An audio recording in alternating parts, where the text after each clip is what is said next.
अपनी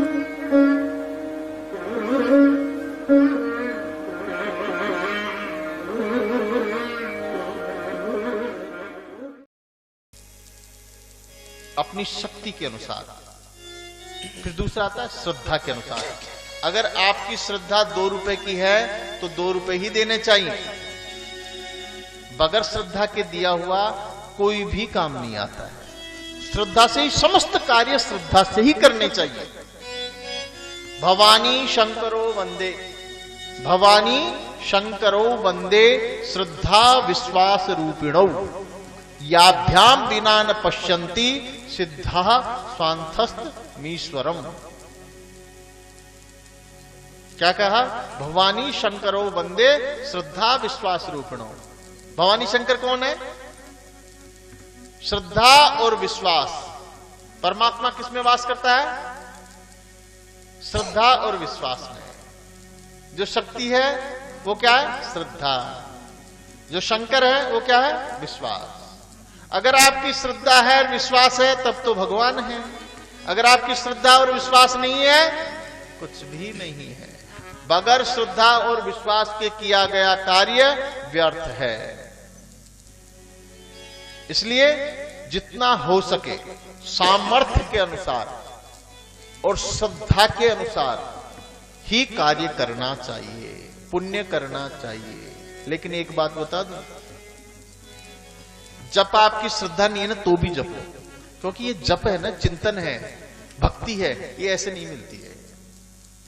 आपके पहाड़ में इच्छा नहीं है चढ़ने की, कौन चढ़ना चाहेगा? सब हवाई जहाज से पहुंचना चाहेंगे, लेकिन कोई मार्ग ही नहीं है, कोई अल्टरनेट होता ही नहीं है। ना तो भक्ति में होता है, ना चिंतन में होता है, ना जप में होता है। जप में भी आप ये नहीं कह सकते बहू बेटा आज थक रही हूं तू माला जप ले, पर माताएं तो कर देती हैं। बोली बाल कृष्ण लाल।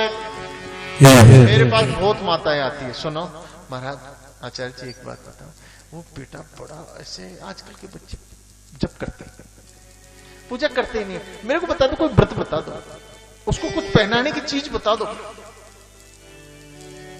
ये मैं भी पहनता हूं पर दिखाने के लिए पहनता हूं, मैं ज्योतिषी हूं, समझ रहे हो ना।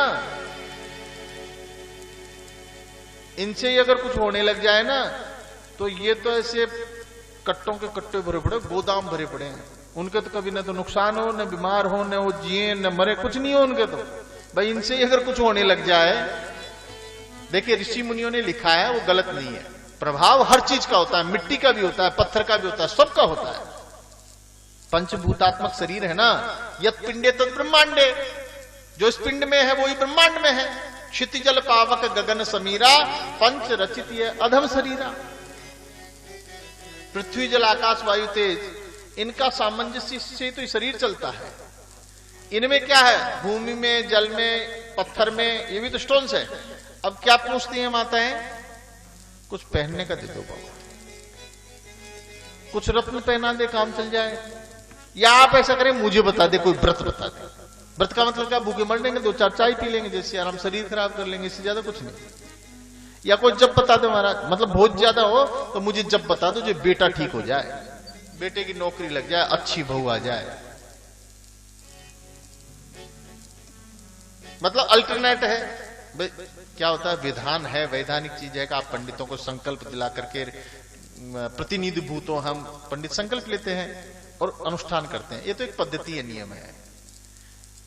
ठीक है, आपकी भावना है, आपकी दुआएं हैं, दुआओं में आशीर्वाद देने में कहीं कोई दूरी का या कोई संकल्प की जरूरत नहीं होती है। आप प्रार्थना करेंगे प्रभु से निश्चल भाव से, निश्चल भाव से अगर प्रार्थना करेंगे वो आपके निश्चित रूप से वो कबूल होगी दुआएं। आप अमेरिका में बैठ करके भी यहाँ के लिए दुआ कर सकते हैं, यहाँ बैठ कर लिए कितना ही दूर हो वो कर सकते हैं। लेकिन जहां तक जो बात आनंद की है, भक्ति की है, चिंतन की है, आध्यात्म की है, जप की है, वो स्वयं को ही करना चाहिए। इसलिए हम अपने आने वाली पीढ़ी को या जिनको भी कह सकें, समझा सकें, उनको प्रेरित करना चाहिए कि वो आत्मचिंतन करे, जप करे। यही कह रहे हैं सुखदेव जी महाराज कि अतिथि सत्कार करना चाहिए, पंच महायज्ञ प्रत्येक गृहस्थ का धर्म है। अगर कुछ भी नहीं है, आप इन कार्यों को भी नहीं कर सकते हैं, आप समर्थ नहीं हैं, अशक्त हैं, तो क्या करें? भाई जरूरी है कि किसी घर में रोटी बनती हो? बेचारे कई ऐसे भी लोग हैं जो मांग के ही खाते हैं, बहुत लोग हैं। अब भगवान के तो भोग नहीं लग सकता, तो क्या करें? ऐसे अशक्तों के लिए, जिसकी शक्ति नहीं है, जो असमर्थ हैं, उनके लिए कहा कि कर्मणो कर्म निर्हारो न ह्यात्यंतिक ईष्यते अविद्वदधिकारित्वात् प्रायश्चित्त विमर्शनम केवल किंचित केवलया भक्त्या केचित केवलया भक्त्या वासुदेव परायणा अघम धन्वंति कार्ष्णेन निहारमिव भास्कर। प्रायश्चित करना चाहिए, प्रत्येक गृहस्थ का धर्म है, लेकिन अगर कोई असमर्थ है, अशक्त है, तो उसे एक ही काम करना चाहिए। नियम ले ले कि इन प्रायश्चितों के लिए मैं इतनी देर बैठ करके भगवान का ध्यान करते हुए जप करूंगा। वासुदेव परायणा, वो शरणागति हो जाए भगवान के। ये नाम है ना वासुदेव का, भगवान राम का, कृष्ण का, या जिसमें भी आपकी श्रद्धा है वो भगवान। भगवान तो सब एक ही है, उसका नाम लो तो भी वही है, नहीं लो तो भी वही है, किसी भी नाम से उसको पुकार लो वही है। आप उसका ध्यान करते हुए एक ले लो प्रायश्चित निमित्त कि हम इतनी देर जप करेंगे, 5 मिनट 10 मिनट। आपके पास माला है तो ठीक है, नहीं है तो कोई बात नहीं। आप एक समय निर्धारित कर लो कितने समय तक हम जप करेंगे। सकर्ण मनः कृष्ण पदारविंदयोर निवेशितम तद गुणरागेभ्यः नैते यमं पाशवतश्च तद्भटा स्वप्ने पश्यन्ति हि चीर्ण निश्चिता। राजन, मुझे एक बात याद आ रही है।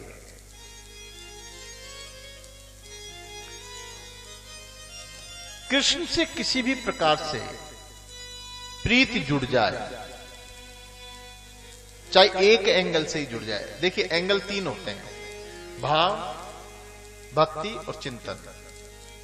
आपके भाव यानी विचार भी वही सोच रहे हो, मन कर्म वचन, कर्म भी वही कर रहे हो, चिंतन भी वही चल रहा हो, जप भी वही चल रहा हो। ये तो पूर्ण काम है। लेकिन आप जानते नहीं है भगवान क्या है। तो आप अगर नाम जप कर रहे हैं, ध्यान भी नहीं कर रहे हैं, तो भी फल मिलेगा, तो भी बेड़ा पार हो जाएगा। आपका ध्यान नहीं है वहां, केवल जप कर रहे हैं, या आप जप नहीं कर रहे हैं, केवल ध्यान है, तो भी हो जाएगा।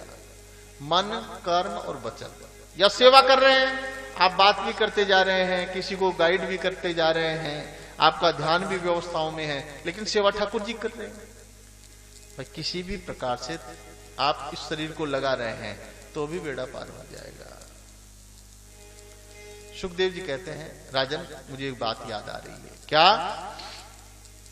कि एक बहुत बड़े विद्वान ब्राह्मण थे, पंडित थे, नाम था अजामिल, मितभाषी, बड़े तेजस्वी यशस्वी। उनको समस्त शास्त्रों का बोध था, लेकिन कर्म की गति विचित्र होती है। सभी गुण विद्यमान हैं, अनंत संपत्ति है,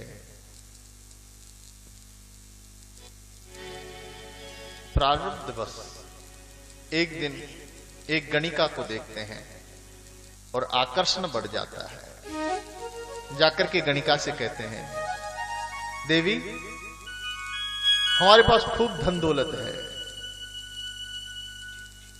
आप हमारे साथ चलें, हम आपको पत्नी रूप में मानेंगे।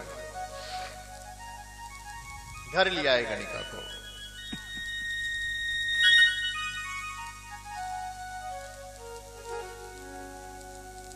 आते ही गणिका ने कहा, ये कौन है? बोली मेरी पत्नी, ये मेरे बेटा। बोले हम तो जा रहे हैं वापस। बोले क्यों? बोले ये हैं तो हमारा क्या काम, इनको निकालो। अब आसक्ति है, आकर्षण है। अजामिल ने पत्नी बेटा सबको निकाल दिया, आसक्त हो गए।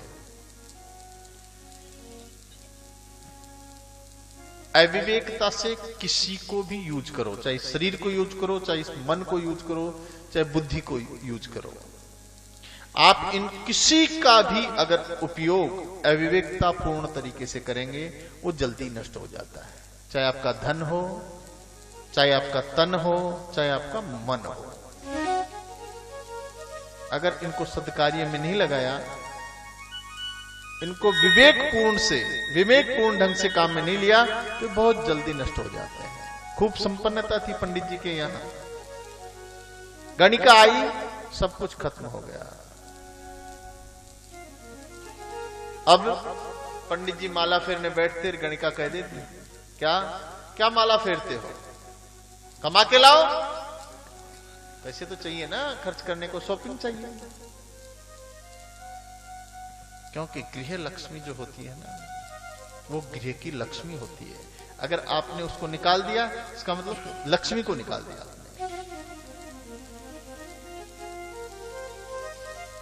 बुद्धि विकृत हो गई।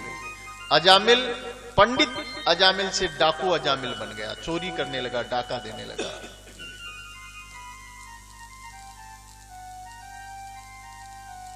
डाका देने लगा, रात रात भर गायब रहे, धन दौलत लूट के लाए।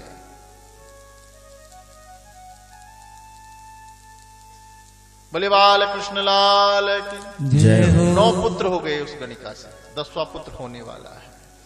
इधर अयोध्या से संत मंडली, भगवान के भक्त श्रीधाम वृंदावन जा रहे हैं, संकीर्तन चल रहा है। अजामिल का गांव आ गया। राम नाम के हीरे मोती में बिखरावा गली गली, ले लो रे कोई राम का प्यारा, शोर मचावा गली गली। राम नाम के हीरे मोती मैं बिसराऊं गली गली, ले लो रे कोई राम का प्यारा, शोर मचाऊं गली गली, शोर मचाऊं गली गली। राम मेरे राम, मेरे राम, मेरे राम, राम मेरे राम, मेरे राम, मेरे राम। सभी ताली बजाते हुए।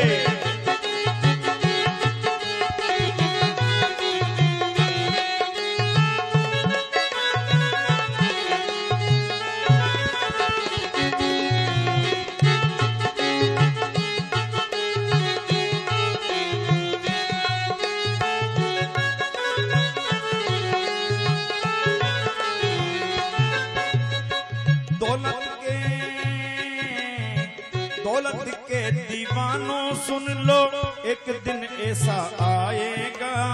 दौलत के दीवानों सुन लो, एक दिन ऐसा आएगा।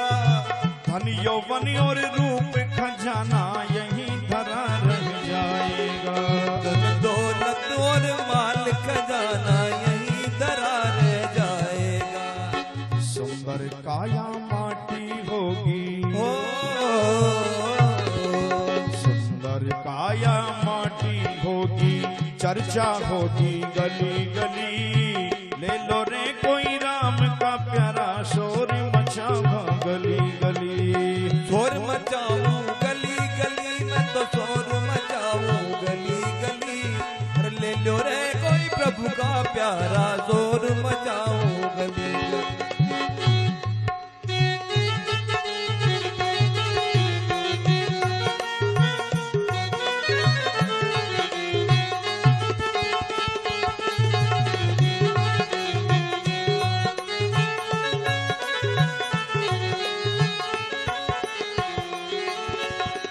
मित्र प्यारे सगे संबंधी एक दिन तुझे भुलाएंगे। प्यारे सगे संबंधी एक दिन तुझे भुलाएंगे।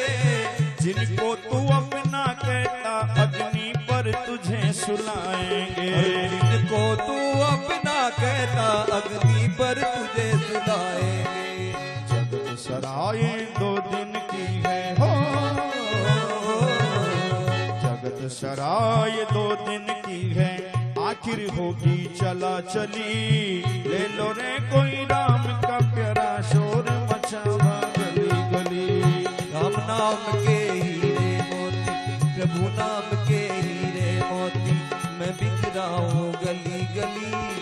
ले लो रे कोई प्रभु का प्यारा, शोर मचाऊं गली गली। बोलो राम बोलो राम बोलो राम राम राम, बोलो राम बोलो राम बोलो राम राम राम।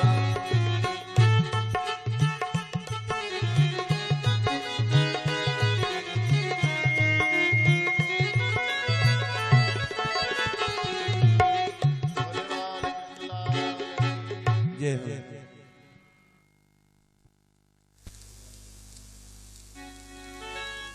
संत मंडली अजामिल के गांव में पहुंच गई। अब आजकल तो क्या महात्मा लोग सब फिक्स करके जाते हैं, पहले इतने मंदिर भी नहीं थे, इतने आश्रम भी नहीं हुआ करते थे।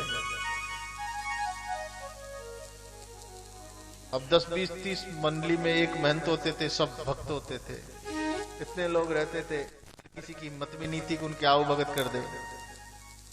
तो पूछते थे कोई भक्त हो तो उनके यहां रुका जाए। तो किसी उत्सृंखल से पूछ लिया, क्यों बेटा, यहां किसी भक्त का घर है जो रात्रि विश्राम कर सके, ठाकुर जी के भोग लगा सके, हम प्रसाद पा सके, ऐसा कोई भक्त है गांव में? क्योंकि पहले तो पैदल चलते थे, जितनी दूर चल सकते थे उतनी दूर चलते थे। जहां सांझ होती थी कि अब सांझ होने वाली है, गांव आ गया, सो रुक जाते थे। ऐसे होते थे संत। अब उस उत्सृंखल ने डाकू अजामिल का घर बता दिया।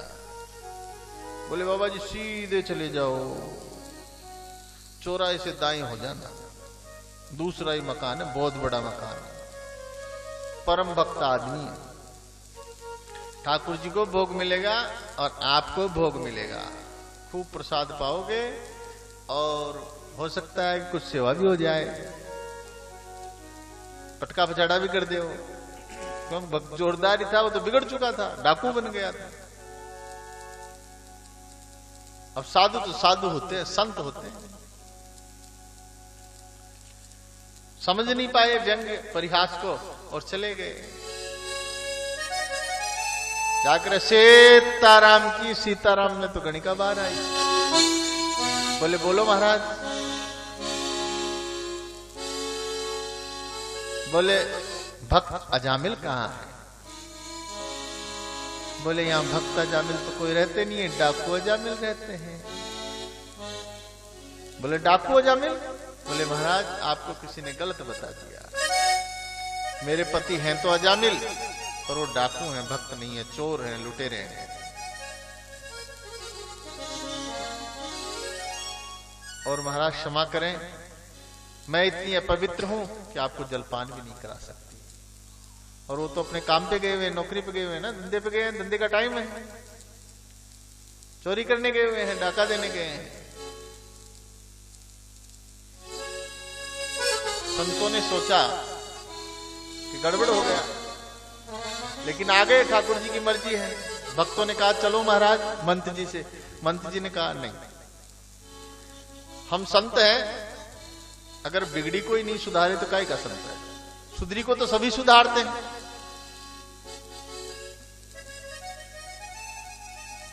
असत्य पर सत्य की विजय करना ही तो हमारा काम है। सत्य क्या है, संत क्या है? कोई नहीं, आज इसी का कल्याण करें। तो बोले बेटा हम चलते हैं। बोले नहीं महाराज, मैं सूखा सामान दे दूं आपको, आप बनाए पाए। सामने पेड़ था, सो लगा लिया धुना। ठाकुर जी को प्रसाद लगाया। जैसे ही मंत्र जी प्रसाद पाने लगे, आंखों में से आंसू झरने लगे। हे प्रभु, इसका मैं अन्न खाने जा रहा हूं, कैसे ऋण चुकाऊं, कैसे सुधारूं इसको। भोजन पा लिया, लेकिन अब चिंता है, नींद नहीं आ रही है। आपके वास्तविक को हृदय है, वास्तविक अगर कोई भला चाहने वाला है, वास्तविक गुरु है, अगर वास्तविक आपका अनुष्ठान हुआ है, वो पंडित आपकी चिंता करेंगे ही करेंगे। हे प्रभु, मैंने इसका जप किया है, इसके लिए पाठ किया है, इसके लिए अनुष्ठान किया है, मेरी रखना लाज प्रभु। प्रार्थनाओं में ही तो ताकत होती है। प्रभु को स्मरण कर रहे हैं, क्या बनाए नहीं बनता है, सभी चिंतित हैं।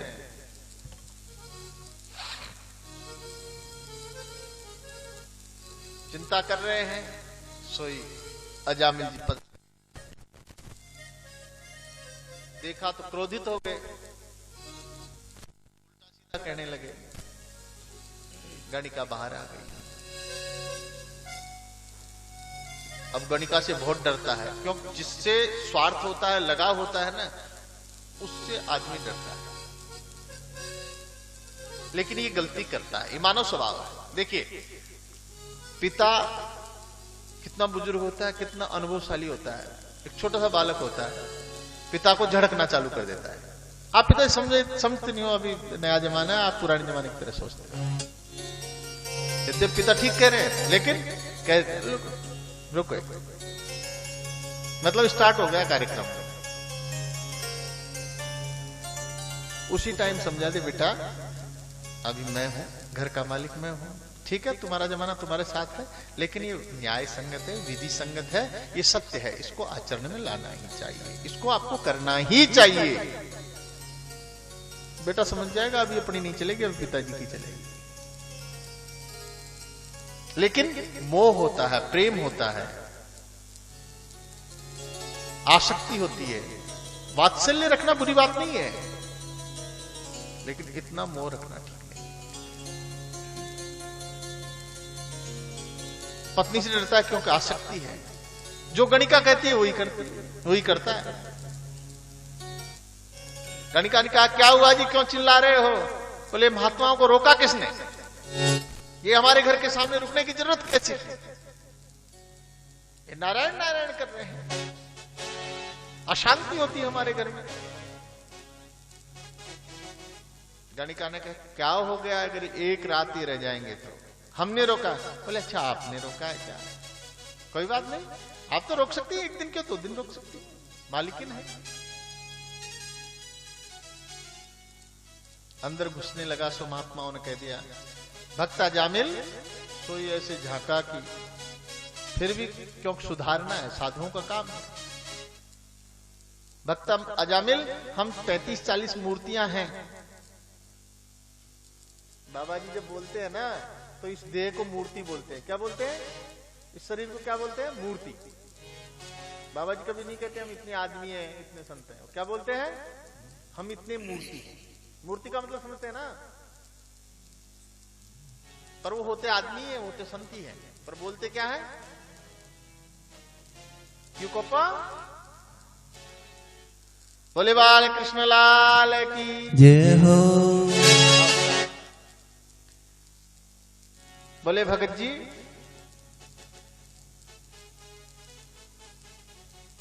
हम 35-40 मूर्तियां हैं, आपके यहां भोजन किया है, कुछ दक्षिणा पानी? आगे आ जाइए, आगे।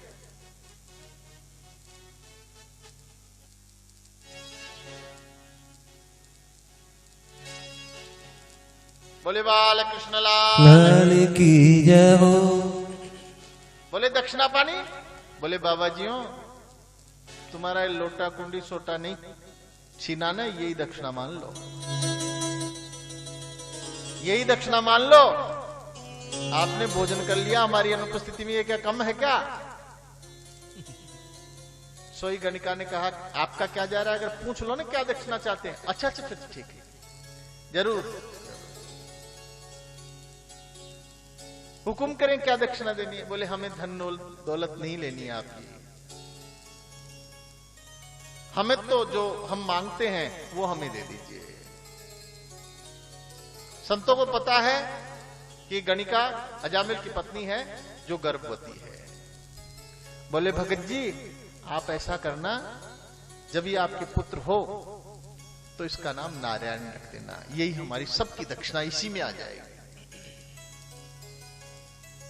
बोले नारायण का नाम लेना हमने छोड़ दिया है,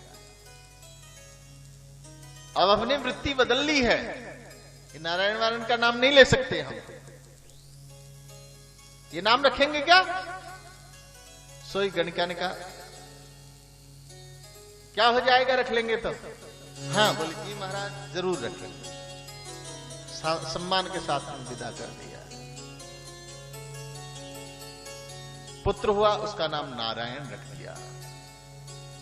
अब क्योंकि गणिका की आसक्ति है, वात्सल्य छोटे छोटे बेटे के प्रति, नारायण के प्रति।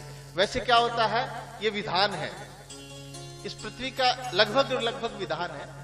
100% तो नहीं कह सकते, क्योंकि अपवाद तो हर चीज में होता है। संत कहते हैं कि जो भी गृहस्थ होते हैं ना, उनमें क्या होता है, जो बड़ा ही बड़ा बेटा होता है ना, बड़ी बड़ी संतान, उसके प्रति पिता का बहुत मोह रहता है। और जो छोटी छोटी संतान होती है, उसके प्रति माता का बहुत वात्सल्य रहता है। और बोले जी मझले, बोले मझले तो उनका तो वही रखवाड़ा होता है। जितने भी संत बाबा जी मिलेंगे ना आपको, वास्तविक संत, आप उनसे पूछ लेना कितने नंबर के भाई बहन हो, वो बता देंगे बीच का हूं जी, 3 ऊपर है 3 नीचे हैं। जितने भी मिलेंगे आप किसी को भी ढूंढ के देख लो आप, वो बीच के ही होते हैं। अब छोटा ही छोटा है, इसलिए भी आधिक्यता है। और चूंकि गणिका की भावना ज्यादा है उसमें, लालन पालन। अच्छा, वृद्धावस्था हो जाती है ना, छोटी संतान लगती भी बहुत अच्छी है। छोटी छोटी संतान, उसके प्रति स्वाभाविक प्रेम हो जाता है। अब नारायण के प्रति प्रेम हो गया, तो गणिका का प्रेम है तो अजामिल का भी हो गया। अब कुछ भी करे, कहीं भी जाए, कहीं भी आए, तो नारायण नारायण नारायण। कहां उठते बैठते चिंतन भी नारायण का हो गया, नाम भी नारायण का हो गया। महात्माओं की जो इच्छा थी वो लगभग पूरी होने लगी। अब चूंकि था तो प्रेम, वात्सल्य, आकर्षण पुत्र के प्रति, लेकिन नाम नारायण है। अंत गति आ गई, अंत समय आ गया। यमदूत दिखे, धर्मराज के दूत दिखे। ऐसा लिखा है कि धर्मदूत जो यमदूत होते हैं वो बहुत भयानक होते हैं, डरावने होते हैं।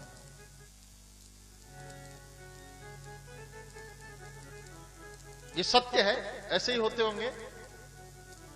तो जब देखते हैं तो जब जीव निकालता है, जीव निकलता है देह से, बहुत पीड़ा होती है। 2000 बिच्छू एक साथ डंक मारे, इतनी पीड़ा होती है। और जब वो डरता है देह, तो वो चिल्लाता है। तो उसने अपने पुत्र को जोर से चिल्लाया, नारायण।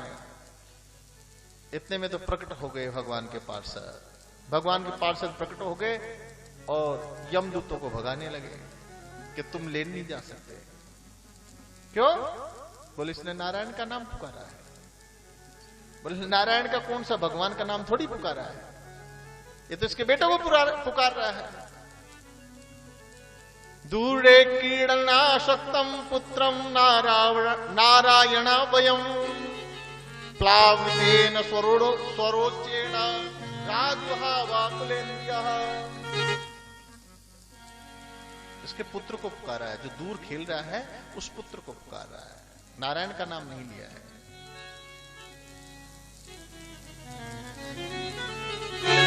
यमदूत से भगवान के दूत कहने लगे कि आप धर्मराज के दूत हो? बोले हां।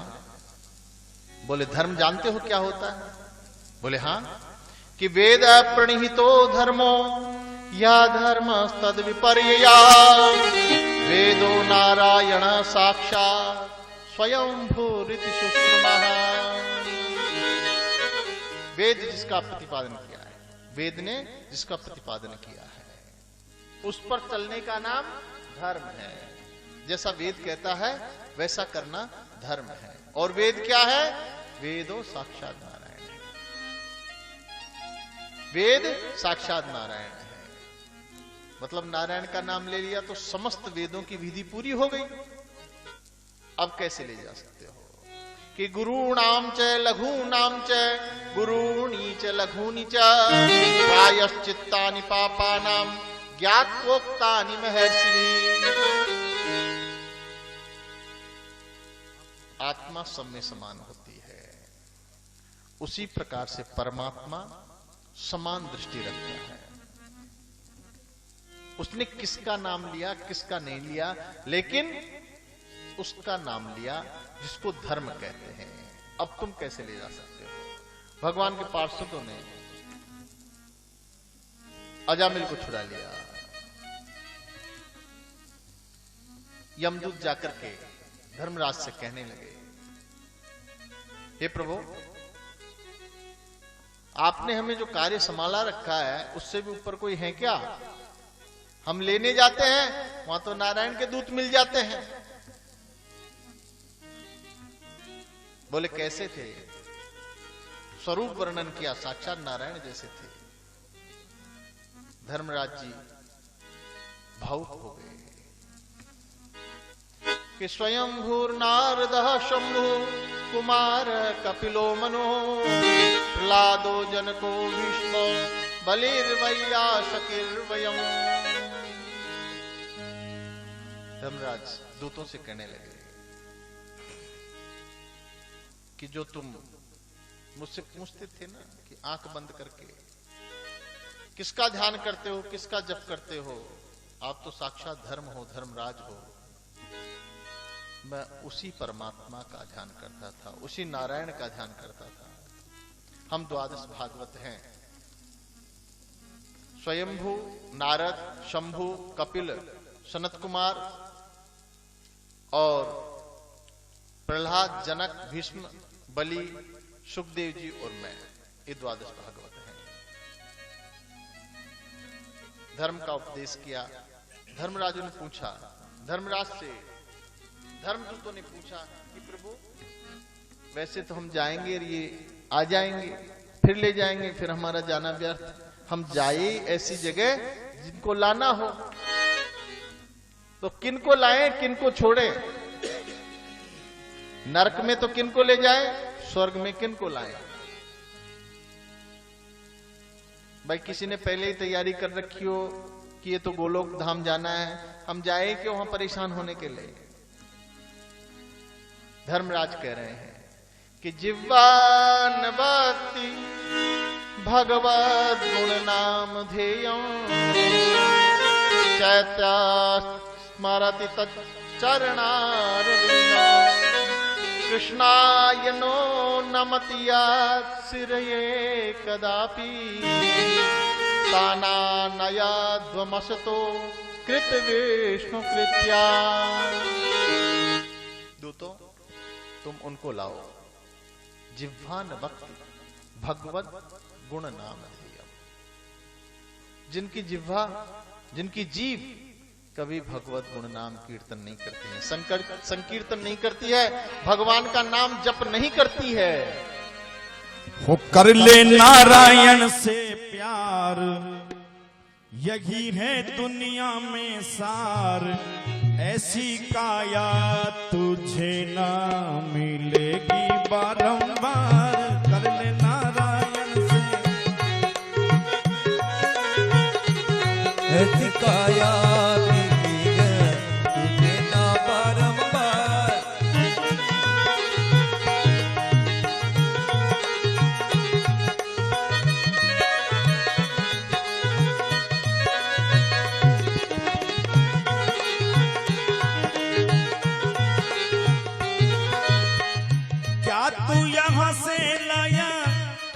ले जाएगा सब कुछ तेरा बंदा यहीं रह जाएगा। हो क्या दुनिया से लाया क्या ले जाएगा, सब कुछ यहाँ से लाया यहीं रह जाएगा।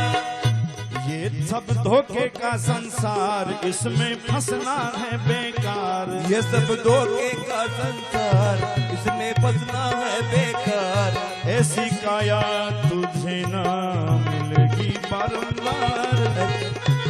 कर ले नारायण से प्यार।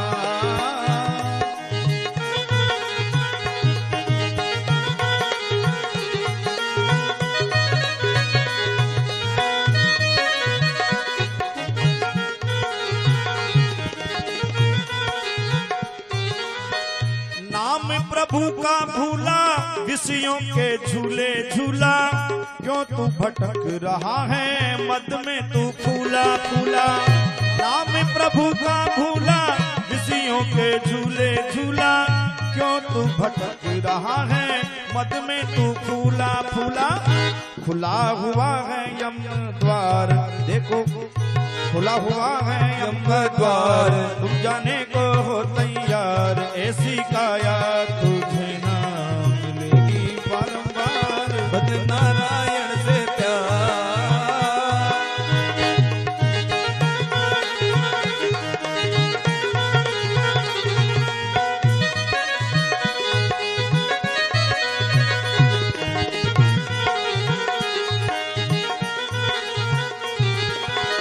ना कोई संगी तेरा ना कोई साथी, बुझ जाएगी तेरे जीवन की बाती। हो ना कोई संगी तेरा ना कोई साथी, बुझ जाएगी तेरे जीवन की बात।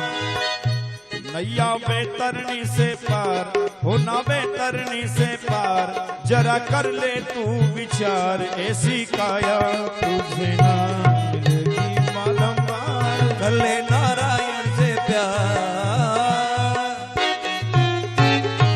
बोले बाल कृष्ण लाल की जय हो। दूतों उनको लेके आओ जो कभी हरि स्मरण नहीं करते हो, नारायण का नाम नहीं लेते हो, जिनका सिर कभी भी उसके आगे नहीं झुकता हो। तच्चरणारविंदम कृष्णाय नो नमति यत् सिरे कदापि ताना नयध्वमस्तोक। उनको लाओ जो पाप कर्म करते हो, जो अगर ईश्वर का नाम एक बार भी ले ले। एक बार लेने का मतलब आप कितने ही पाप कर्म कर दो, लेकिन उसकी अगर शरणागति हो करके फिर नहीं करने का संकल्प करते हुए, फिर करना भी नहीं चाहिए, और आप उसकी शरणागति हो जाते हो और केवल उसको अपना लेते हो एक बार जीवन में। एक बार अपनाने के बाद में दोबारा अपनाने की जरूरत ही नहीं होती है, क्योंकि अपनाने के बाद अपनाना ऐसा होता है कि उसको छोड़ा नहीं जाता है। और जो उसकी शरणागति हो जाता है, उसका नाम के शरणागति हो जाता है, उसको दोबारा अपनाने की जरूरत नहीं पड़ती है। इसलिए गोविंद के चरणों का ध्यान करें, और सबसे बड़ा क्या कि नाम का आश्रय ले लो, हरि स्मरण का आश्रय ले लो, हरि नाम का आश्रय ले लो, कृष्ण नाम का आश्रय ले लो, राम नाम का आश्रय ले लो। राम एक तापस तिय तारी, नाम कोटि खल कुमति सुधारी। और राम नाम ये ऐसा नाम है, कलयुग केवल नाम आधारा, सुमरि सुमरि नर उतरहि पारा। यह कलयुग कर परम प्रतापा, मानस पुण्य होई नहीं पापा। राम से भी बढ़ करके राम जी का नाम है। कहूं कहां लगी नाम बढ़ाई, राम न सकई नाम बढ़ाई।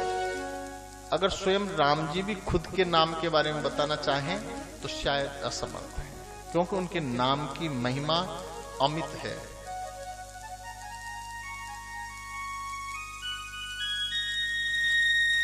उनका नाम लेकर के, उनका चिंतन करके हनुमान जी समुद्र को पार कर गए, लेकिन वो स्वयं अगर गए तो सेतु बंधन करना पड़ा। उनके नाम में शक्ति है कि जो मनुष्य नहीं कर सकता वो एक वानर कर सकता है। उनके नाम से एक पशु भगवान बन सकता है, लेकिन वो मर्यादित होते हुए सेतु बंधन करके ही जाते हैं। बोले बाल कृष्ण लाल की जय हो।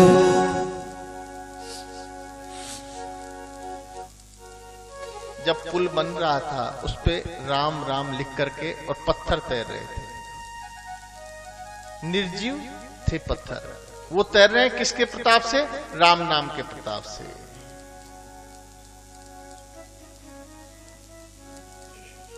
लेकिन राम जी स्वयं पत्थर डालते हैं, बगैर राम क्या नाम लिखे, स्वयं का नाम लिखे, वो डूब जाता है। हनुमान जी इसको देख रहे हैं, दोनों मुस्कुरा रहे हैं। समझ गए हनुमान जी भी और राम जी भी। हनुमान जी ने कहा, क्या प्रभु, जिसका नाम आपके चिपक जाए, जिस पर आपका नाम लिख जाए, इसका मतलब वो आपका हो गया। वो कैसे डूब सकता है? और जिसको आपने छोड़ दिया वो तो नितांत सत्य है, डूबेगा। कहने का भाव क्या कि राम नाम तापस्तीय तारी, काम कोटि खल कुमति सुधारी। राम से भी बढ़कर, राम के दर्शन सभी ने थोड़ी किए, राम के दर्शन सभी ने नहीं किए, लेकिन जिसने भी राम का नाम लिया वो तर गया। ये नितांत सत्य है। अनख आलस हूं नाम जपत मंगल ऋषि दसो। उसका नाम जो जपता है उसका मंगल ही मंगल है, उसका शुभ होना सत्य ही सत्य है। सुखदेव जी महाराज ने दक्ष प्रजापति के प्रसंग में 11,000 पुत्रों की कथा सुनाई। एक बार देवताओं ने गुरु बृहस्पति का अपमान कर दिया। बृहस्पति जी ने देवताओं का त्याग कर दिया। इंद्र ने दूसरा गुरु बनाया विश्वरूप को, बृहस्पति की जगह प्रतिष्ठित कर दिया। लेकिन विश्वरूप दैत्यों का भी रिश्तेदार है, इसलिए दैत्यों के प्रति भी मोह रखता है। जो भाग देवताओं का होता है वो दैत्यों को पुष्ट करने के लिए वो भाग दैत्यों को भी दे देते हैं। इंद्र को क्रोध आ गया, सो विश्वरूप का वध कर दिया। अब ब्रह्म हत्या का दोष लगा। उस ब्रह्म हत्या को स्त्री, जल, पृथ्वी और वृक्षों में वितरित कर दिया ऋषियों के प्रताप। स्त्रियों में जल में झाग, पृथ्वी में खार और वृक्षों में गोंद जो आता है, इनको कभी ग्रहण नहीं करते हैं, इनको अपवित्र मानते हैं। ये पाप है ब्रह्म हत्या का। त्वष्टा मुनि के प्रताप से, उनके मंत्रों के प्रताप से द्वितीय पुत्र की उत्पत्ति हुई, वित्रासुर। उसको दधीचि मुनि के आशीर्वाद से उनकी अस्थि लेकर के वज्र का निर्माण करवाया और देवेंद्र ने वित्रासुर का भी वध कर दिया। सुखदेव जी महाराज ने वित्रासुर के पूर्व जन्म की कथा सुनाई। बोले, परीक्षित, पूर्व जन्म में चित्रकेतु नाम के राजा थे वित्रासुर। भगवान के भक्त थे, लेकिन रानियों के आपस में द्वेष रखने के कारण एक बार छोटी छोटी रानी के पुत्र को उन्होंने जहर दे दिया। मोह भंग हो गया परिवार से और भगवान के भजन करता हुआ संन्यास को ग्रहण कर लिया। लेकिन परम पद पाते ही एक दिन भगवान शिव और पार्वती को जब शिव की गोद में बैठे देखा,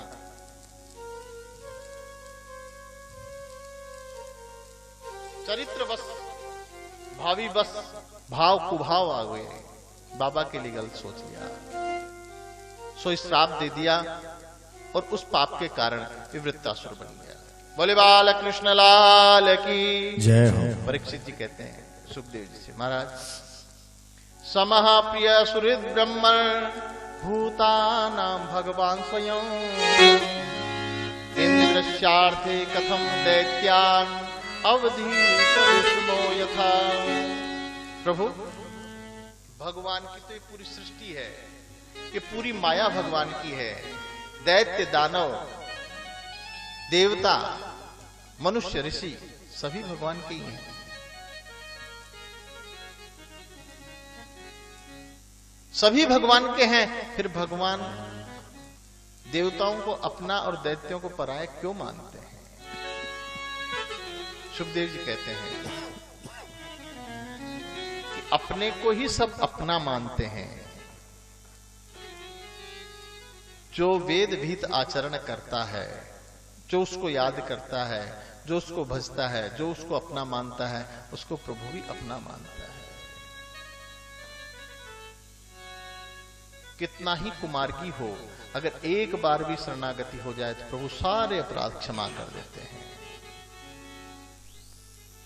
आचार्य सुखदेव जी कह रहे हैं, राजन, प्रभु का इतना बड़ा करुणा का सागर है कि भक्त अगर प्रेम से एक बार भी कह दे कि मैं तेरा हूं, उसके सभी अपराध क्षमा करके उसको अपना लेता है। और दुष्ट दैत्य किसी भी प्रकार से उसको भजता है, किसी भी प्रकार से उसको भजता है। देवताओं का उद्धार भगवान बाद में करते हैं, लेकिन जो द्वेष भाव से, शत्रु भाव से राक्षस भजते हैं भगवान को, उनका उद्धार प्रभु पहले कर देता है। अहो बकीयम स्तन कालकूट।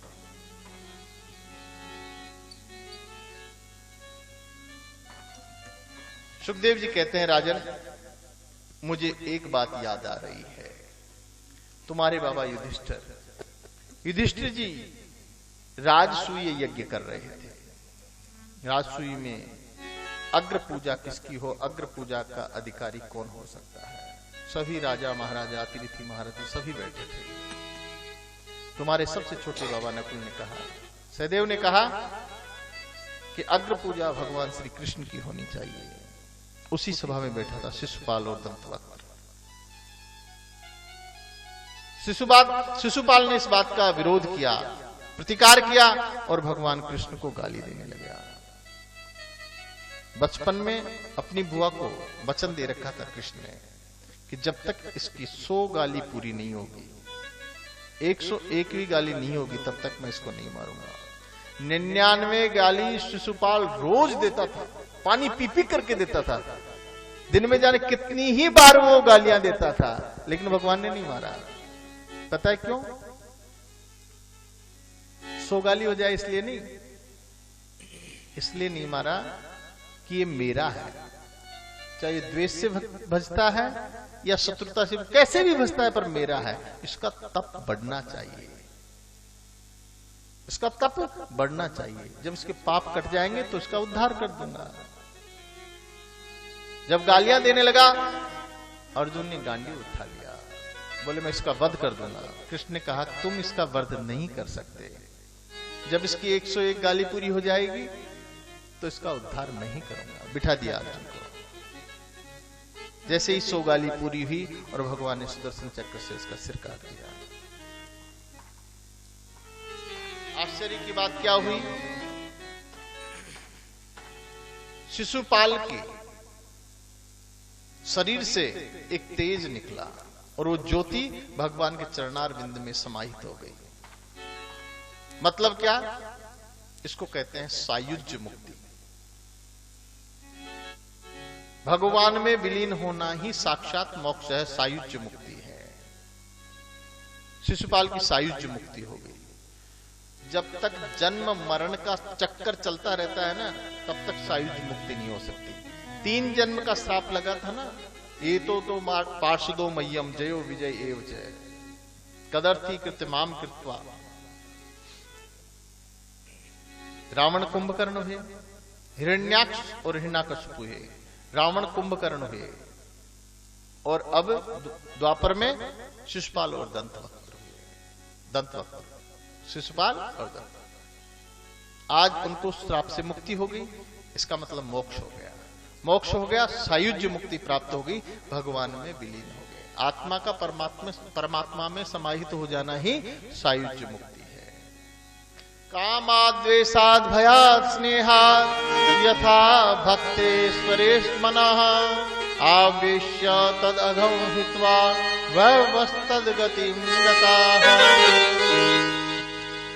भगवान को चाहे किसी भी प्रकार से भजो, लेकिन जो जितना भजता है उसको उसी स्वरूप में तदनुरूप आकर के ही प्रभु उद्धार करते हैं।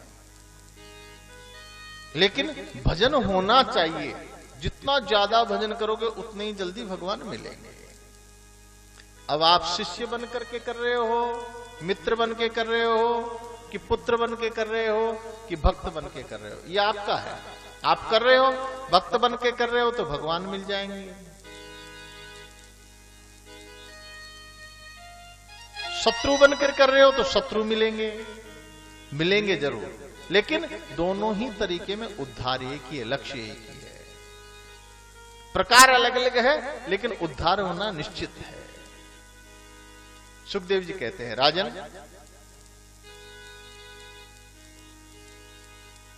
मैंने कल की कथा में कहा था कि हिरण्याकश्यप का भाई है छोटा हिरण्याक्ष, उसका उद्धार कर दिया भगवान विष्णु ने, नारायण ने वराह अवतार धारण करके। अब द्वेष रखता है कि विष्णु ने मेरे भाई का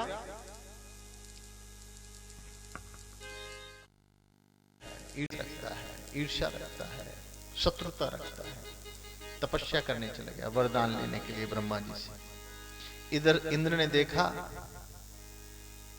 3 पुत्रों को समाप्त कर दिया, मार दिया इंद्र ने, शत्रुओं का नाश कर दिया। अब और भी द्वेषता हो गई देवताओं के प्रति। हिरण्याकश्यप का भयंकर द्वेष हो गया देवताओं के प्रति, भगवान के प्रति, विष्णु के प्रति।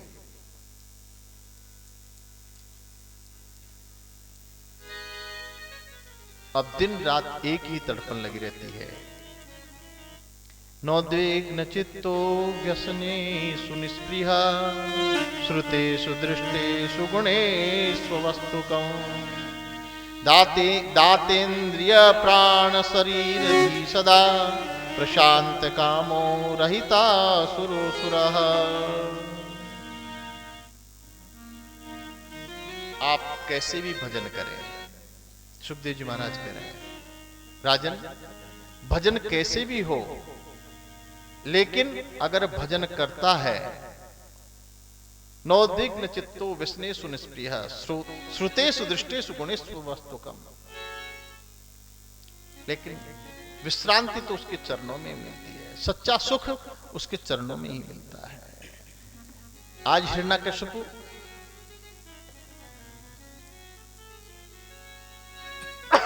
बहुत द्वेष रखता है, लेकिन प्रभु ही उसका उद्धार करेंगे, क्योंकि विश्रांति केवल श्री चरणों में है, भगवान के चरणों में है। सुखदेव जी कहते हैं, राजन वास्तविक जो सच्चा सुख है वो भगवान के चरणों में ही मिलता है।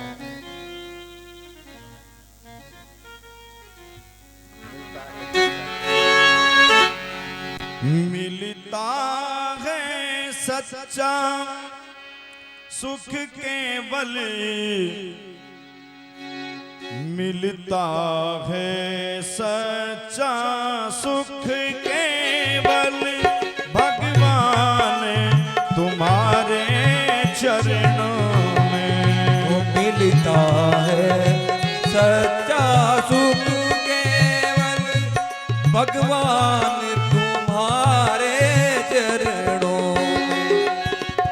गोविंद तुम्हारे चरणों में, वो गोविंद तुम्हारे चरणों में। हो घनश्याम तुम्हारे चरणों में। वो घनश्याम तुम्हारे चरणों में। हो मिलता है सच्चा सुख केवल गोविंद तुम्हारे चरणों में। वो मिलता है सच्चा सुख केवल गोविंद तुम्हारे चरणों। दोनों हाथ ऊपर करते हुए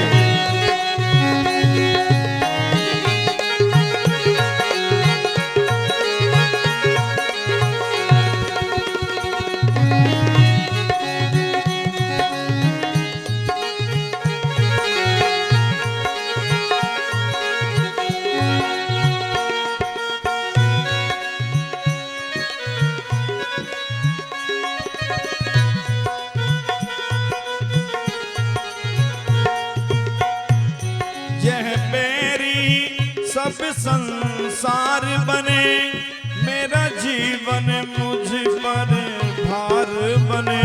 चाहे बैरी सब संसार बने, चाहे जीवन मुझ पर भार बने। चाहे मौत गले का हार बने, रहे ध्यान तुम्हारे चरणों में। वो चाहे मौत गले का हार बने, रहे ध्यान तुम्हारे चरणों।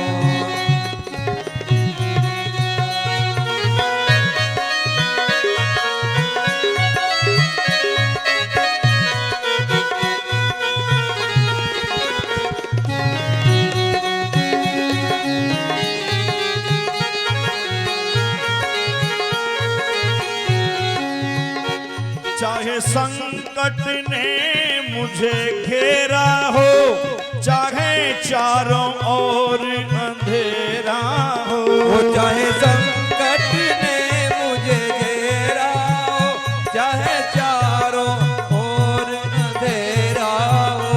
पर चितना डगमग मेरा हो, रहे ध्यान तुम्हारे चरणों में। चाहे डगमग मेरा जय हो। बहुत द्वेष रखते हैं। जय और विजय का पहला अवतार, भाई को मार दिया, 3 बेटों को मार दिया, इसलिए बहुत द्वेष रखते हैं हिरण्यकश्यप। चौथा बेटा प्रहलाद के रूप में हुआ। प्रहलाद का चरित्र इतना महनीय है।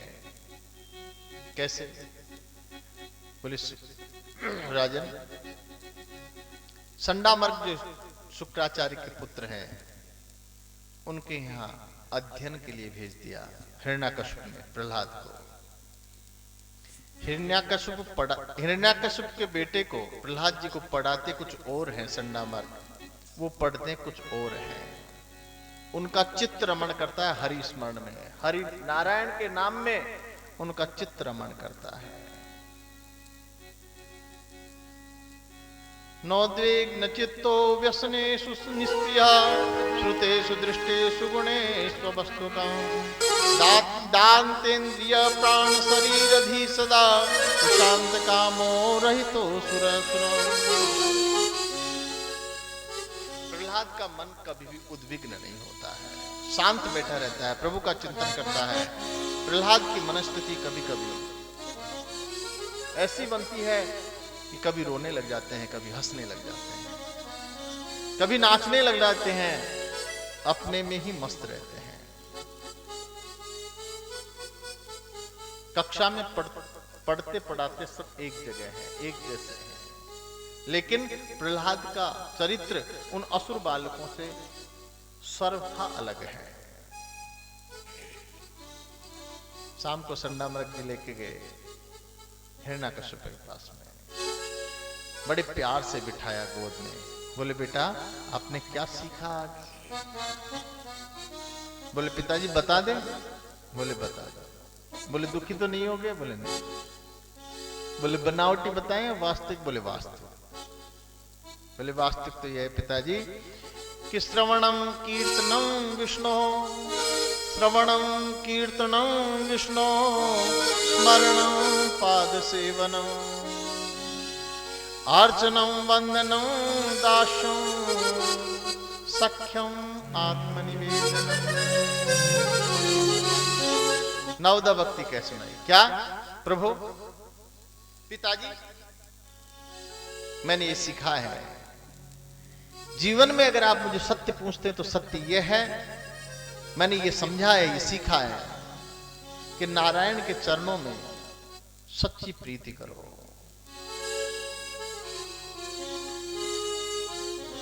कैसे? कि श्रवणम, उसका नाम सुने, उसका कीर्तन सुने, उसके बारे में उनकी लीलाओं का वर्णन सुने। दूसरा कीर्तनम, नाना प्रकार से नाना नामों से उनके कीर्तन करें। तीसरा स्मरणम, हर परिस्थिति में गोविंद का स्मरण करें।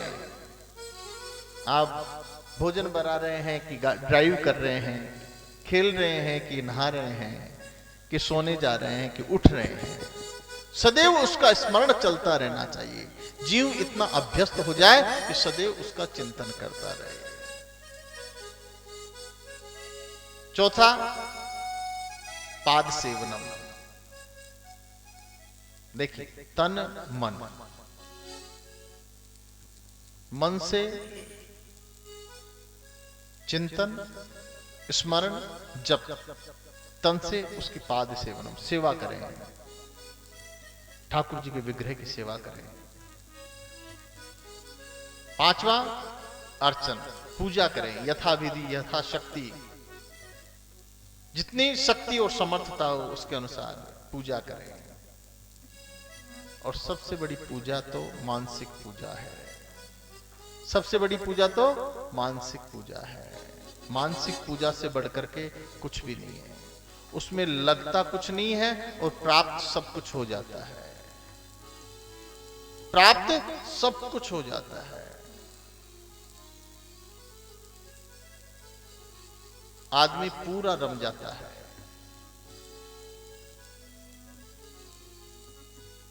बोले बाल कृष्ण लाल की जय। मानसिक भक्ति सबसे बड़ी भक्ति है। मन से चिंतन करें, आप प्रभु के समीप हैं, प्रभु बैठे हैं, किस प्रकार से पूजा करनी है, किस प्रकार से आपके जितने भाव होंगे, जितने प्रगाढ़ भाव होंगे, उतनी ही अधिक आप पूजा कर पाएंगे।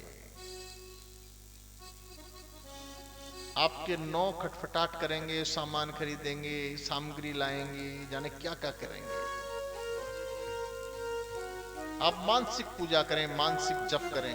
यज्ञानाम जप यज्ञोस्मि, जैसे सबसे बड़ा यज्ञ है जप यज्ञ, वैसे ही सबसे बड़ा जो पूजन है वो है मानसिक पूजन। सबसे बड़ा जो चिंतन है वो मानसिक चिंतन। कुछ भी नहीं लगता है। बोले बाल कृष्ण लाल की। और भाव जो बनते हैं ना मानसिक पूजा में, वो इसमें बनते भी नहीं है। आप 9 सामग्री कभी सोचोगे ये नहीं लाए, कभी ये नहीं चढ़ाया, उसको पटकेंगे, उसको उठाएंगे, और उसमें कुछ करना नहीं होता है। केवल आपका चिंतन, आपके भाव जितने प्रगाढ़ होते जाएंगे, उतना ही पूजन की महत्वता बढ़ती जाएगी।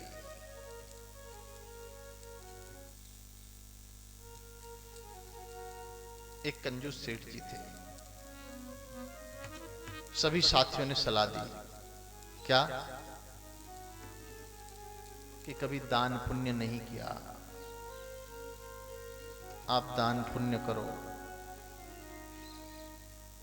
भगवान में मन लगाओ।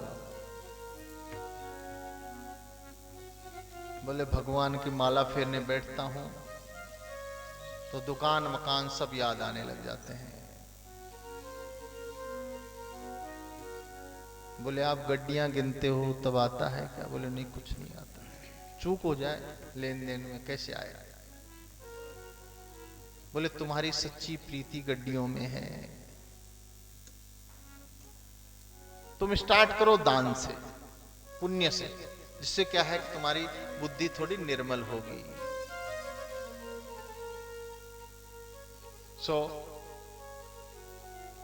बोले आज मुझे दान करना ही है। संदूक खोली, चांदी का रुपए निकाला,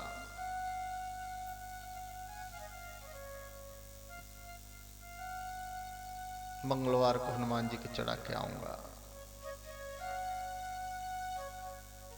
सोई सोचता है शनिवार को ठीक रहेगा। ऐसे शनिवार मंगलवार करते करते करते बहुत दिन व्यतीत हो गए। तो मित्रों ने पूछा, गए कुछ किया दान पुण्य? बोले नहीं। सो लेके गए सेठ जी को, खड़ा कर दिया लाइन में। जैसे पेट्रोल पंप पे बालाजी है ना, वो बालाजी तो छोटे से लाइन लगती है लंबी, वैसे लंबी लाइन लग रही थी। अब एक ही रुपए लेके जाते हैं, क्योंकि रुपए में तो जीवन अटका रहता है। कहीं पत्थर से ठोकर लग जाए और जूता टूट जाए, अंगूठा भी टूट जाए, तो पहले जूते को संभालते हैं। अंगूठा तो भगवान का दिया हुआ है, फ्री में मिला हुआ है, ये तो फिर ठीक हो जाएगा, अपने आप ही ठीक हो जाएगा। पैसा तो कमाना पड़ता है, पैसा तो कमाना पड़ता है ना। तो चले गए, बहुत देर में नंबर आया, मुट्ठी में रुपए थे, बार बार खोले देखे, बार बार खोले देखे, फिर सोचा गिर जाएगा तो चिपका लिया, मुट्ठी में बंद कर लिया। जब नंबर आया इतने पसीने आ गए तगड़े, सो खोल के देखा भीग रहा रुपया। ओ हो मेरे दोस्त, तेरी भी वही कंडीशन है जो मेरी है, तू भी मुझे छोड़ना नहीं चाहता है, मेरी याद में रो रहा है, तू बिछड़ोगा मेरे से, तू बिछड़ेगा, अलग होगा, कोई बात नहीं, मैं तेरे को बिछड़ूंगा नहीं, छोड़ूंगा नहीं, तू चल घर ही चल। सो लिया वापस रख। जय हो। उसके सुहृद लोग वल्लभाचार्य जी के पास लेके गए, बोले प्रभु इस हमारे मित्र की गति कैसे हो। साफ कह दिया सेठ जी ने, देखो भगवान खर्चे का काम बताओगे ना प्रभु जी तो होगा ना, आप तो कोई ऐसी विधि बता दो जिससे सांप भी मर जाए, लाठी भी नहीं टूटे, मेरी गति भी हो जाए और पैसा भी खर्च नहीं हो, नहीं चक्कर पड़ जाएगा, भाव बनेंगे नहीं। और आप कहते हैं, संत लोग कहते हैं कि श्रद्धा और भाव नहीं हो तो काम नहीं करना चाहिए। भवानी शंकरो वंदे श्रद्धा विश्वास रूपिणो याभ्याम बिना न पश्यन्ति सिद्धा स्वांतस्तमीश्वरम। श्रद्धा विश्वास नहीं होगा तो कोई फल नहीं मिलेगा, क्योंकि श्रद्धा और विश्वास ही तो भगवान है। उनको विधि बता दी मानसिक पूजा की, संत ने विधि बता दी मानसिक पूजा। सो ये तो काम रास आ गया, क्योंकि इसमें तो कुछ नहीं लगना था। सेठ जी जल्दी उठ जाते और भगवान के दर्शन करते, मानसिक गंगा में स्नान करते, त्रिवेणी में स्नान कर आते और जल भर लाते। अब ठाकुर जी की सेवा करने लगे, लड्डू गोपाल जी की, पंचामृत से स्नान कराते हैं, वस्त्र पहनाते हैं, खूब रोज नाना प्रकार से नहलाते धुलाते पहनाते, भोग लगाते, आरती करते, दंडवत प्रणाम करते, सब काम हो जाता और आनंद भी आ जाता और लगता भी ऐसा ही। पैसा भी नहीं लग रहा था, तो सेठ जी को आनंद आ गया, धीरे धीरे आनंद बढ़ने लगा, अतिरेक हो गया। होता होता इस स्टेज पर पहुंच गया कि वो भाव देखने लग गया, भगवान के स्वरूप में इतना खो जाता कि उसको भान नहीं रहता कि मैं मानसिक पूजा कर रहा हूं। क्योंकि जब तक भान रहेगा कि मैं मानसिक पूजा कर रहा हूं, इसका मतलब तो आपको देहाभिमान है, मन से कर रहे हो, भाव से नहीं कर रहे हो, आत्मा से नहीं कर रहे हो। और जब आप देह की शुद्ध छोड़ दोगे, आप उसमें रमण कर लोगे, करने लग जाओगे, तभी तो आनंद आएगा, और आनंद से ही तो परमानंद आएगा, और परमानंद से ही तो ब्रह्मानंद की प्राप्ति होगी। रोज करते आनंद बढ़ता गया। एक दिन क्या हुआ, पंचामृत बनाते हैं, उसमें दूध, दही, घी, शहद और चीनी। अब शहद डाल देते हैं, चीनी भी थोड़ी सी डालते हैं। सो क्या हुआ, चौड़ा मुंह का ढक्कन डालने लगे, घी लगा हुआ था ना सेठ जी के हाथों पे, भाई घी लगा हुआ था, कोई कल्पना थोड़ी थी, वो तो वास्तविक करते थे, भाव में रम गए। घी लगा हुआ था तो डिब्बा छूट गया, निकाला, पूरी चीनी उसमें डल गई थी। सेठ जी ने सोचा ये तो बहुत ज्यादा हो गई, कल भी काम आ जाती है, तो कई दिनों की एक साथ गिर गई। सो निकालने लगे सेठ जी, निकालने लगे तो भगवान पकड़ ले, अरे भले आदमी, इसमें भी कौन सा पैसा लग रहा है, इसको तो छोड़ दे। बोले बाल कृष्ण लाल की जय हो। वास्तविक पूजन है, मानसिक पूजा करें आप, सबसे बड़ा महत्व है। स्मरणम, पाद सेवनम, अर्चनम, और वंदना करें, करुण भाव से वंदना करें। और दास भाव निवेदन करें, शरणागति को प्राप्त करें।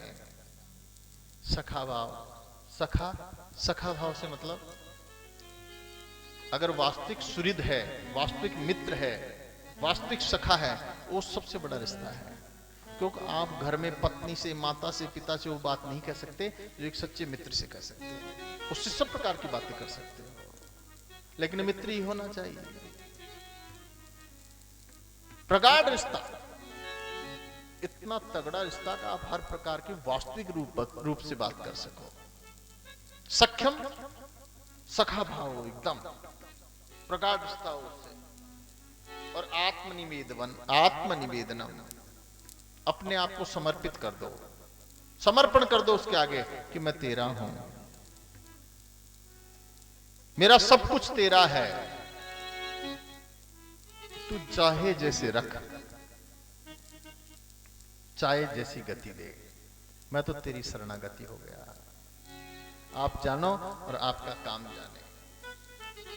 बोले पिताजी मैंने तो यही सीखा है। इतना सुनते ही तो हिरण्याकश्यप को क्रोध आ गया, गोदी में से हटा दिया, गोद में से फेंक दिया। संडामर्क को बुलाया, बोले क्या सिखाया है? मेरे शत्रुओं का नाम रटाते हो, शत्रु का नाम सिखाते हो, ये क्या किया है तुमने? क्या शिक्षा दी है? चेतावनी देके छोड़ दिया। प्रहलाद जी कहां सुधरने वाले थे? जिनका मन उसके चरणार बिंदों में रम जाता है वो ऐसे थोड़ी हट जाता है। सच्ची प्रीति है नारायण के प्रति। जल में फेंका, अग्नि में जलाया, हाथी से कुचलवाया, जेल में भूखा रखा, प्रहलाद को मारने के लाखों उपाय किए लेकिन विफल रहे। आज फिर विद्यालय में भेज दिया।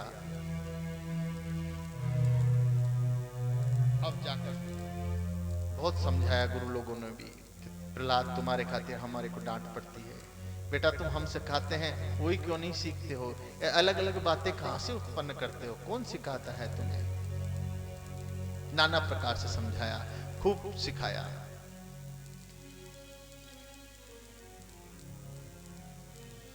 उनके साथी हैं वो भी समझाते हैं कि तुमको इतना दंड देते हैं तुम्हारे पिताजी, फिर तुम ऐसा क्यों करते हो?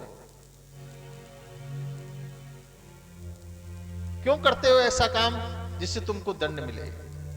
दंड तुम्हें मिलता है, दर्द हमें भी होता है। आप अपने पिताजी से प्यार क्यों नहीं करते? माताजी से प्यार क्यों नहीं करते? प्रहलाद जी उल्टा कहने लगे कि तुम भी नारायण से प्यार करो। बोले जी नारायण से प्यार क्यों करें? खाना तो हमारे माँ बाप देते हैं, संपन्नता तो हमारे घर से है, इस शरीर से है, फिर नारायण का क्या लेना देना?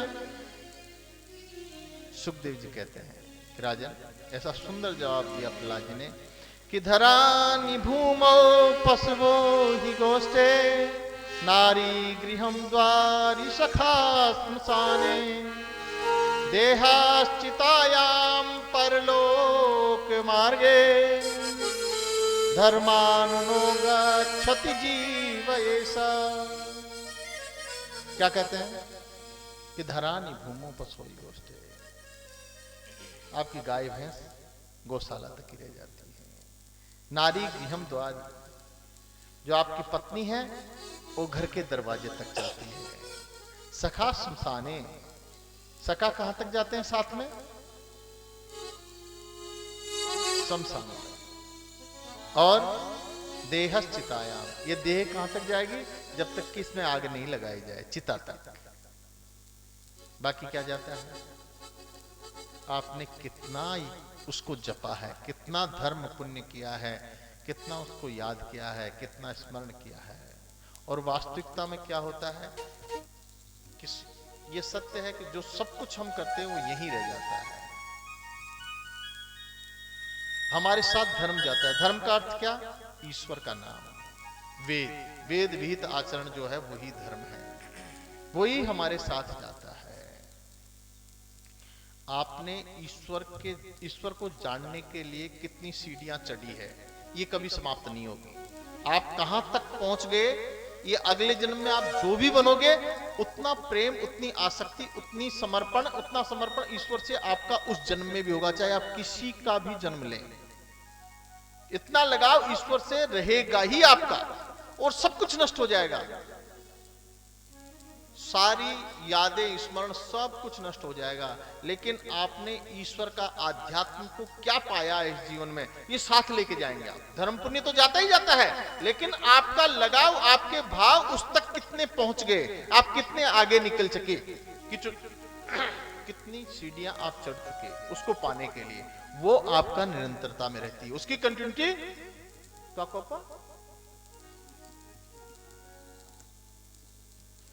बोले बाल कृष्ण लाल की जय हो। बुक को जी। बोले बाल कृष्ण लाल की जय हो। कितनी आपकी स्मृति, कितनी आपकी शक्ति है उस तक पहुंचने की, कितनी सीढ़ियां आपने चढ़ी हैं, कितने भाव हैं, आपने उसको कितना प्रेम किया है, ये समाप्त नहीं होगा। ऐसा होता है ना कि बैलेंस खत्म हो जाता है। एक चीज को, जैसे कंप्यूटर में कुछ भी डाल रहे हैं, अगर थोड़ी सी गलती होगी तो पीछे का पूरा डिलीट हो गया, और सब डिलीट हो जाता है आपका। नरक में जाओगे दुख होगा, पूरा डिलीट। स्वर्ग में जाओगे सुख होगा, पूरा डिलीट। सब कुछ खत्म हो जाएगा आपका। पाप पुण्य जो आप भोग लोगे तो अपने आप खत्म हो जाता है। लेकिन जो ईश्वर के प्रति जो समर्पण है ना, ईश्वर के प्रति जो भक्ति है, वो आपकी कभी भी खत्म नहीं होगी, वो अक्षुण्ण बनी रहेगी। उसमें आप जितनी सीढ़ियां चढ़ चुके ना, उससे नीचे नहीं उतर सकते जब तक कि ईश्वर नहीं चाहे, क्योंकि ईश्वर तो सब कुछ कर सकता है, सर्वसमर्थ है। इसलिए आप जितने बढ़ चुके ना, उससे आगे ही बढ़ेंगे अगले जन्म में। यही आपके साथ जाता है। नारायण का नाम, उसकी स्मृति, उसका स्मरण, उसका चिंतन, उसके प्रति जो भाव है हमारे, वही हमारे साथ जाता है।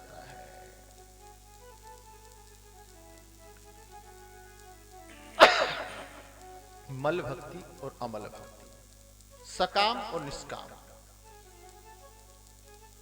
तुलसी मेरे राम को रीझ बजो चाहे खींच।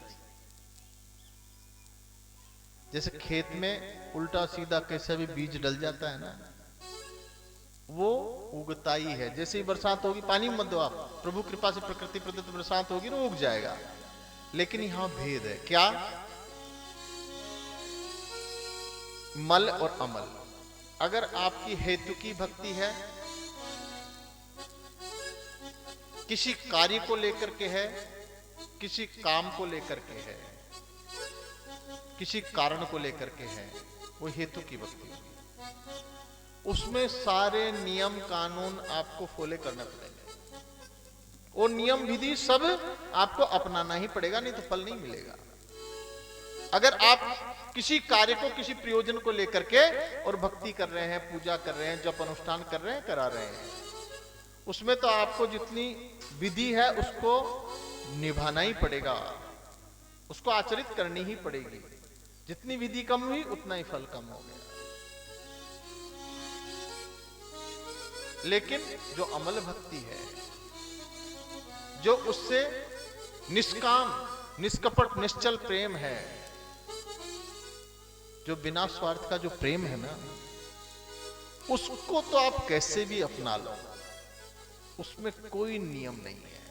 उसको कैसे भी भज लो आप, उसको राम कह दो, मरा कह दो, काला कह दो, कृष्ण कह दो, कनवा कह दो, कानैठ दो, वो आपका है।